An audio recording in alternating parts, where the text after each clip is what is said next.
Hey, John McGlynn, your Mighty McGlynn Home League Commissioner. John McGlynn 75 on X, where all of my interactions occur. I commission a bunch of home leagues in the Chicagoland area. I just like to make these weekly videos for the people that make my leagues awesome. This video is for the Babies and Boomers League of my Mighty McGlynn Home League, Dynasty Leagues, and it's Week 9 summary and Week 10 look ahead. You can find all of my commission evaluation stuff on my YouTube page.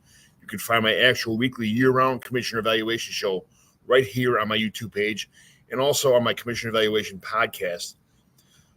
All my podcasts on my podcast networks, on almost all podcast networks. You know what I mean? My main commission evaluation show is also on the wonderful Fantrax YouTube page and podcast network, along with all their other great content. So let's get to it. This week's stud of the week, Tim George took the trophy for highest scoring team with his 254.62 fabulous fantasy football points, keeping his perfect 9-0 record intact, and has at least secured his clinches division. So he's in the playoffs. The dud of the week. The dud of the week was yours truly with a whopping 93.48, and I was the only manager under 100 points this week, so that's pretty shameful.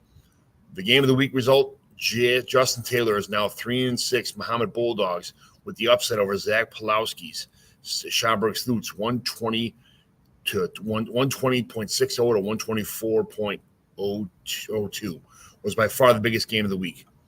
The blowout of the week was the man with two names, and this week's highest score was Tim George with 122-point victory over Nick Scripps P2W Fantasy 124 to 132. Woof! Fight to the finish. In one of the closest games of the year in almost any league, Justin Taylor squeaked out a 124.60 to 124.02 victory. That's a 0.58, a half of a point over Zach Pulowski. Those games are harder to lose than getting smoked by 100 points. Daniel Jones going down with a 20 ACL really puts Zach in a bad situation.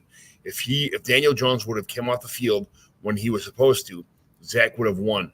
But because Jones came back in for one more play, fell down and got sacked, that was the reason Zach got the L. Tough way to lose. Division standings as of right now.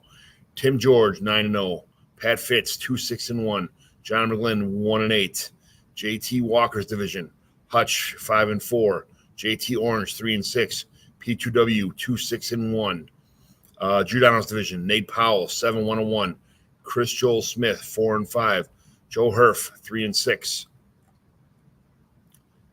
The Cheese Curds division, behind the Zach 7-2, Brian Watson 5-3-1, and LP Bears 4-5. So these are the max points for. It's pretty much like the best ball scoring, just kind of give an idea who's got the best teams all around. Tim George 2071, Brian Watson 2024, Joe Herf 1816, Chris Joel Smith 1801, Hutch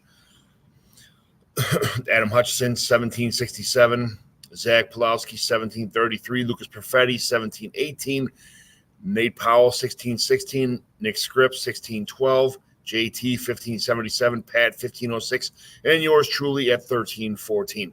The playoff picture as of now, which we're all waiting for. Division winner with the first round bye so far is Tim George at 9-0. The second division winner with the first round bye will be Nate Powell at 7-1-1. That tie came in huge, Nate. Division winner number 3, Zach Pulowski, was at 7-2. Division winner number 4, Adam Hutchinson, 5-4. As of right now, those are the first 4 teams in the playoffs. The last 2 teams are for highest points for, not max points for, points for. First wild card, highest points for from non-division winner was Brian Watson with 1747 points. For Brian has almost 300 more points than Zach. It's wild that Zach has a better record. Second wild card, second highest points for non-division winner, Lucas Perfetti with 1568 points for. The Babies and Boomers Bowl is determined by max points for, not points for. This is rewarded with picks 113 for the Babies and Boomers Shit Bowl champion, but also determines who gets what number of lottery picks in the pick 1 through 6 draft lottery. So as of right now, Joseph Herf is he's got 1816 max point 4. He's only going to get 5 balls in the draft lottery if the season ended today. Chris Joel Smith with 1801 would get 10 balls. Nick Scripp with 12 balls. Justin Taylor, 15, 17 points, 15 balls. Pat Fitzmaurice, 1506, 20 balls.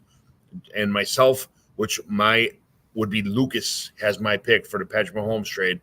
It's got 34 balls. So he's got the best odds for the 101. That's 101, 102, 103, 104, 105, and 106 picks we're talking about right there. The next week's game of the week, Tim George will always be the game of the week until someone knocks him out of the unbeaten category. Joe Hurf is less than a point away for 1 point favorite over Zach right now. Nate is only a 7-point favorite over Lucas. So those are the games of the week. I'm working midnights until Sunday morning this week, so let me know if anyone's going out. I'm a huge fan of drinking beers and watching football, so let me know. Babies and Boomers trades from last week. Nick Scripp acquired Puka Nacua and a late third-round pick from Zach Pulowski, while Zach got Calvin Ridley, Gus Edwards, and Gardner Minshew from Nick. Getting Minshew from Nick fills a hole left in Zach's roster from the Daniel Jones injury. I traded away my man crush, Antonio Gibson and Daniel Bellinger, to Pat Fitzmaurice in return for Jonathan Mingo. Don't worry, I'll give you back one day. I sent Justice Hill and Tyler Scott over to Lucas in return for speedster Jalen Hyatt, who will be catching passes from Tommy DeVito from Illinois. Great. Perfect timing. Chiefs, Rams, Dolphins, and Eagles have buys this week. And remember to set your lineups for the 8:30 a.m. game between the Colts and the Patriots. Thanks for watching. Follow me on X, John McGlynn 75. And don't forget to subscribe to my Commission Evaluation YouTube channel for more of these videos, as well as the Fantrax channel for my weekly year-round Dynasty show and lots of other great podcasts. Thank you very much for watching. Good luck this week. Sorry about the quality of this one. I had to do it from work on my lunch. Bye, everyone. Good luck.